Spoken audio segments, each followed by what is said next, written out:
안녕하십니까. 의완 목사입니다. 부활절 5번째 말씀입니다. 우리를 누구 씨 이렇게 부르죠. 오하경 씨. 네, 이 씨하고 땅에 뿌리는 씨하고 동음이 이어져. 근데 그 씨의 그 한자 어원을 찾아보니까 뿌리더라고요. 그러니까 뿌리는 씨나 우리 오하경 씨 할 때 그 사람 씨나 둘 다 땅에 들어가 심어져야지 싹이 나고 또 열매가 맺히게 되는 거죠. 오늘 말씀도 우리 사람을 하나의 씨에 비유해서 심어져야 된다고 말씀을 하고 있습니다. 오늘 말씀의 제목은 당신은 무엇을 위해 심고 있나요? 근데 사실은 사람들은 다 뭔가를 위해서 심고 있는 거예요. 그리고 한 60 이상 되면 그 심은 것을 거두는 것이고, 또 이 세상에서 심은 것을 죽은 후에 우리가 거두고 또 우리 후손들이 거두게 될 것입니다. 네, 무엇을 위해 심느냐, 이제 이게 정말 중요한 거죠. 성경에 보면은 성령을 위해서 심느냐, 육신을 위해서 심느냐, 이 두 가지가 나와요. 성령을 위해서 심는 자는 영생을 거두고, 육신을 위해서 심는 자는 썩어질 것을 거둔다고 말씀하고 있습니다. 우리가 무엇을 위해 심어야 될 것인지, 성령을 위해서 심는다는 것이 과연 뭔지, 이러한 것을 배우고자 합니다. 오늘 요절 말씀은 15장 42절입니다. 죽은 자의 부활도 그와 같으니 썩을 것으로 심고 썩지 아니할 것으로 다시 살며.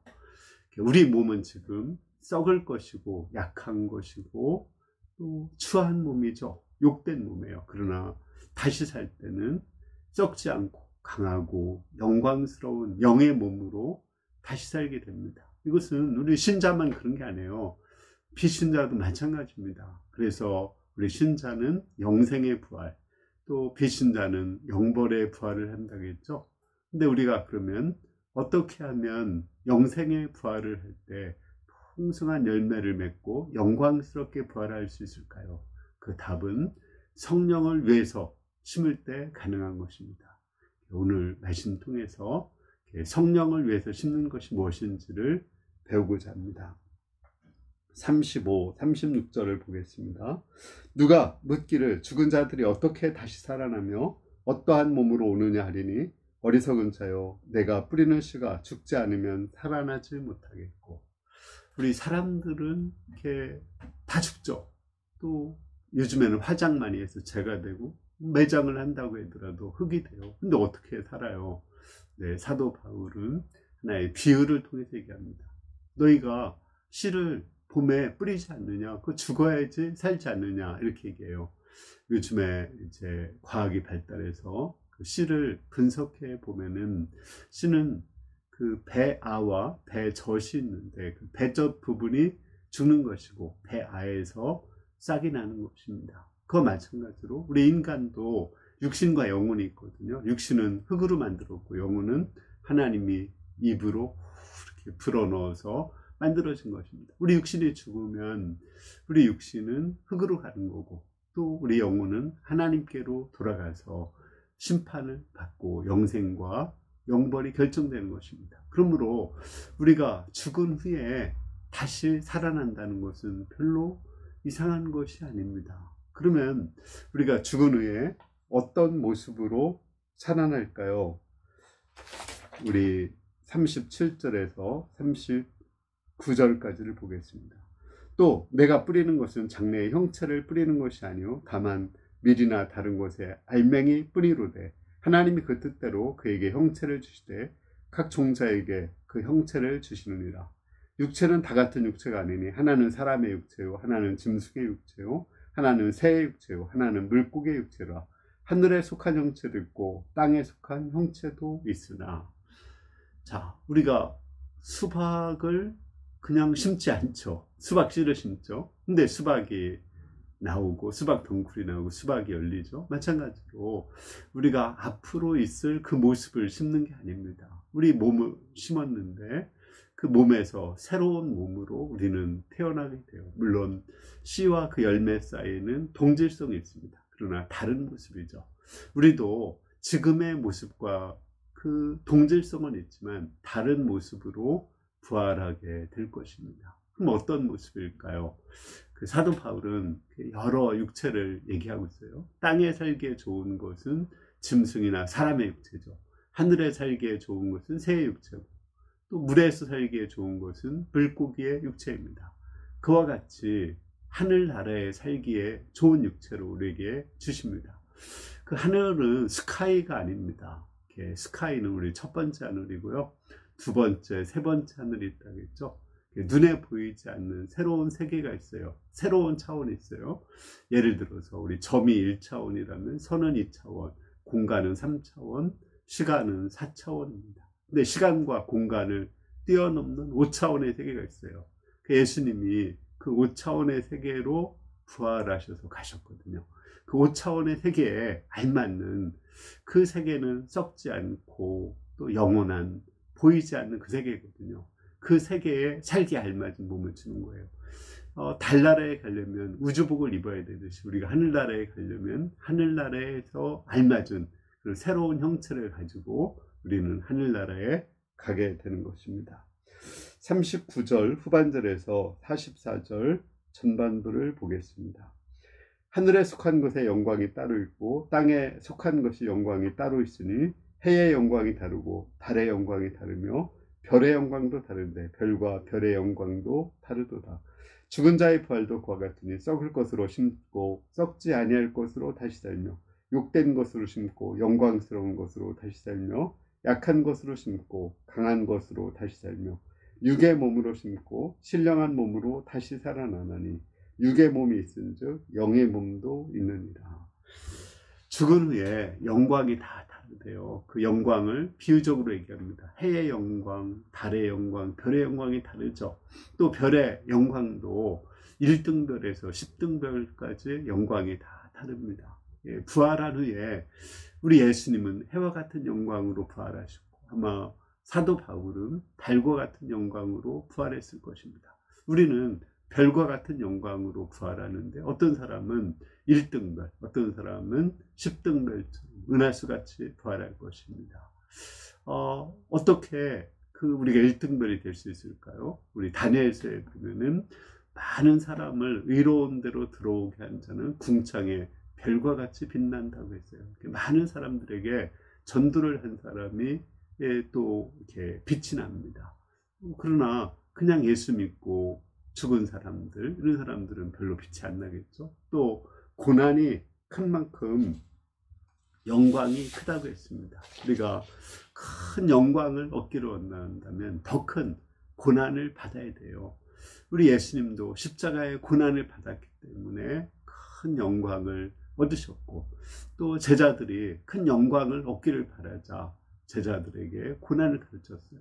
요한과 야고보가 예수님의 좌우편에 앉기를 바랬어요. 그러자 네가 나와 같이 내가 마시는 잔을 마실 수 있느냐고 말씀하셨습니다. 마실 수 있다고 하자 마실 수 있지만 영광을 주는 것은 하나님이라고 했습니다. 우리는 하나님이 그 뜻대로 영광을 주실 것을 믿고 영광을 바란다면 고난을 받아야 됩니다. 사도 바울도 얼마나 많은 고난을 받았어요. 내가 예수 그리스도와 함께 고난을 받는데 그 고난 후에 영광을 확신했기 때문에 디모데에게, 사랑하는 디모데에게 너도 나와 함께 고난을 받으라겠습니다. 그는 이렇게 말했어요. 그러므로 내가 택함을 받은 자들을 위하여 모든 것을 참으면 그들도 그리스도 예수 안에서 구원을 영원한 영광과 함께 받게 하려 함이라. 미쁘다 이 말이요 우리가 주와 함께 죽었으면 또한 함께 살 것이요 참으면 또한 함께 왕노로 살 것이요 우리가 주를 부인하면 주도 우리를 부인할 것이다. 우리는 미쁨이 없을지라도 주는 항상 미쁘시니 자기를 부인할 수 없느니라. 우리가 주님의 고난에 참여하면 신실하신 주님은 반드시 영광을 주신다는 것입니다. 우리가 큰 영광을 바란다면 우리가 고난을 받아야 되죠. 그리고 죽어야 됩니다. 사실은 그런데 우리 신자만 고난을 받는 게 아니에요. 비신자들도 고난을 받고 있고 자기 몸을 땅에 씨와 같이 심고 있고 또 자기 십자가를 지고 있습니다. 근데 문제는 무엇을 위해서 심느냐, 이것이 중요하죠. 성령을 위해서 심는 자와 있고 육체를 위해서 심는 자가 있습니다. 우리 갈라디아서 6장 7절 8절 말씀을 보겠습니다. 스스로 속이지 말라. 하나님은 업신여김을 받지 아니하나니 사람이 무엇으로 심든지 그대로 거두리라. 자기 육체를 위하여 심는 자는 육체로부터 썩어질 것을 거두고 성령을 위하여 심는 자는 성령으로부터 영생을 거두리라. 우리가 선을 행하되 낙심하지 말지니 포기하지 아니하면 때가 이름에 거두리라. 성령을 위해서 심는 자와 육체를 위해서 심는 자가 있죠. 이게 뭘까요? 다른 번역을 좀 제가 참고해봤어요. 육체를 위해서 심는다는 것은 육체가 원하는 것을 위해서 심는다, 이렇게 번역된 것도 있고요. 또 성령을 위해서 심는다는 것은 성령이 기뻐하시는 것을 위해서 심는다, 이렇게 번역된 데도 있어요. 그러니까 육체를 위해서 심는 것은 육체를 위해서, 육체가 원하는 것을 위해서 심고 또 육체의 소원을 따라서 심는 거예요. 성령을 위해서 심는 것은 성령께서 소원을 주시는 것을 따라서 심고 또 성령을 위해서 심는 것을 말합니다. 근데 육체를 위해서 심으면 썩어질 것을 거두고 성령을 위해서 심으면 영생을 거둔다겠죠. 우리가 심때 우리 안에서 성령님이 계시고 우리에게 소원을 두고 행하게 하시죠. 그 행하시는 그 소원을 따라 심는 사람들이, 그걸 따라서 희생하고 고난을 받는 사람들이 성령을 위해서 심는 사람들입니다. 저는 성령을 위해서 심는 것을 세 가지로 생각했습니다. 첫 번째는 성령을 위해서 심는다는 것은 사랑이죠. 다른 사람을 위해서 사랑하는 것입니다.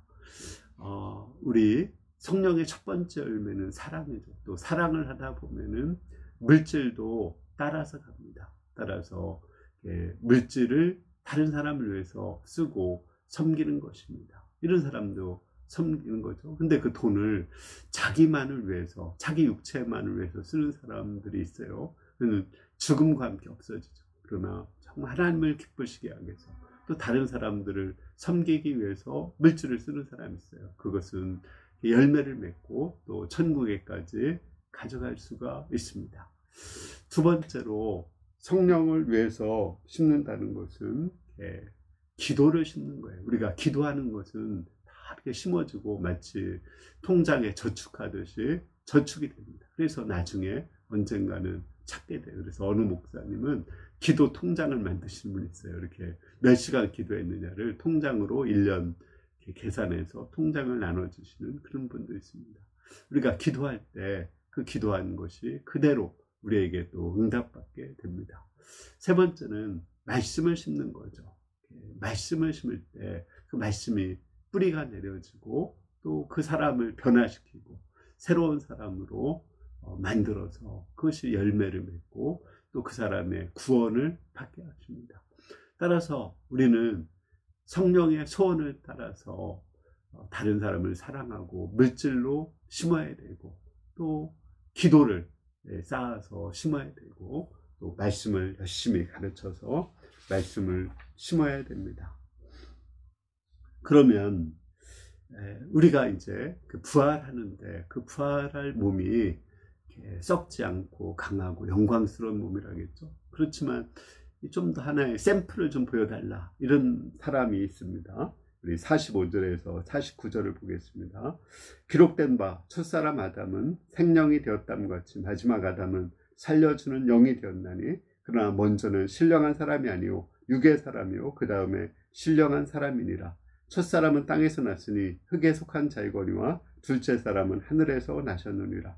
무릇 흙에 속한 자들은 흙에 속한 자와 같고 무릇 하늘에 속한 자들은 저 하늘에 속한 자와 같으니 우리가 흙에 속한 자의 형상을 덧입은 것 같이 또한 하늘에 속한 이의 형상을 덧입으리라.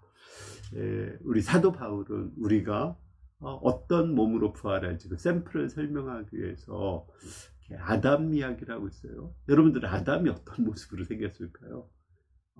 분명한 것은 우리와 같은 모습이라는 거예요. 왜냐하면 우리가 아담으로부터 그 육체를 쭉 이어받아 왔으니까, 그러니까 우리의 모습을 보면은 아담의 모습을 알 수 있습니다. 그러면 우리가 다시 부활할 그 몸은 어떤 몸일까요? 우리 예수님이 두 번째 아담, 또 마지막 아담이 되셨습니다. 따라서 예수님의 모습을 보면은 우리도 어떤 모습으로 부활할지 알 수 있어요. 예수님은 부활해서 40일 동안 베드로에게도 보여주고 막달라 마리아에게도 보여주고 12제자 야고보 또 사도 바울에게도 빛으로 보여주시고 또 500의 형제에게도 일시에 보여주시고 도마에게도 나타나 보여주시고 7 그 제자들에게도 나타나서 보여주셨습니다. 그 예수님은 문을 잠갔는데도 그냥 들어오셨어요. 또 하늘로 올라가셨어요. 또 대화하다가 갑자기 없어졌어요. 그것은 아까 얘기한 것처럼 4차원의 세계에서 5차원의 세계로 가신 거죠. 그런 모습, 시공에 제한을 받지 않는 아주 자유로운 모습으로 우리도 부활하게 될 것입니다. 따라서 우리가 부활할 몸의 샘플은 바로 예수님이십니다. 예수님이 해와 같이 부활했듯이 우리도 적어도 별과 같이, 더 영광스러운 별과 같이 우리도 부활하게 될 것입니다. 이것을 알고 있다면 여러분들 어떻게 살아야 될까요? 오늘 요절 말씀 다시 한번 읽어볼게요. 죽은 자의 부활도 그와 같으니 썩을 것으로 심고 썩지 아니할 것으로 다시 살아나며. 우리 썩을 몸, 죽을 몸, 또 약한 몸, 또 추한 몸, 이 몸을 씨와 같이 심어야 된다는 거예요. 불신자들도 사실은 심고 있어요. 다 고난을 받고 있고 아픔을 당하고 있습니다. 근데 우리가 이러한 육체를 위해서 심지 말고 성령을 위해서 심어야 돼요. 성령의 소원을 따라서 내 몸에 시간을 쓰고 기도하고 말씀을 보는 그런 생활을 해야 됩니다. 그럴 때 하나님께서 영광스러운 그 부활, 또 예수님과 같은 그 부활, 1등들과 같은 부활로 우리도 부활시켜 주실 것입니다. 우리가 그 부활을 믿고 오하경 씨 이렇게 하잖아요. 우리가 씨란 말이에요. 그 씨라는 걸 알고 잘 심때 무엇을 위해 심을 것이냐, 내 안에서 성령께서 소원을 두고 행하시는데 그 소원을 따라서 우리가 잘 심을 수 있도록 했으면 좋겠습니다. 우리 전국 UBF 수양회를 우리 천안에서 하거든요. 그때 저는 정말 이렇게 좀 섬기고 싶은 소원이 있는데 물질이 없어서 단톡방에 올렸는데 몇 분이 그것을 섬기겠다고 자원을 하셨습니다. 그분들이 심는 사람이죠. 하나님께서 그들에게 상급을 주실 줄을 믿습니다. 또 우리가 기도했을 때 우리의 기도를 받으시고 전국 불자 앞에서 자기를 간증하던 한 분이 예수님을 영접했어요. 정말 놀라운 일이죠. 이런 것도 우리가 기도를 심었기 때문에 변화된 것입니다. 또 말씀을 제가 가르친, 학생 때 가르친 그 분이 변화돼서 아들, 손자까지, 손녀까지도 예수님을 다 믿는 가정이 되었습니다. 우리가 이런 걸 알고 사랑을 심고 기도를 심고 말씀을 심어서 우리가 영광스러운 열매를 거둘 수 있기를 기도합니다. 기도하겠습니다. 은혜로우신 주님, 오늘 말씀 통해서 우리 몸이 씨라는 것을 알고 성령을 위해서 또 성령의 소원을 따라 심을 때 큰 열매를 거둘 수 있는 것을 알게 하셔서 감사합니다. 우리가 남은 삶 잘 심고 그래서 좋은 열매를 거둘 수 있도록 도와주시기를 기도합니다. 예수님의 이름으로 기도합니다. 아멘. 네, 우리 이제 젊은 사람도 있고 나이 든 사람도 있어요. 젊은 사람들은 노년과 또 하나님 나라를 위해서 심고, 나이 든 사람들은 이제 자녀와 또 하나님 나라를 위해서 열심히 심어서 좋은 열매를 거둘 수 있기를 바랍니다. 감사합니다.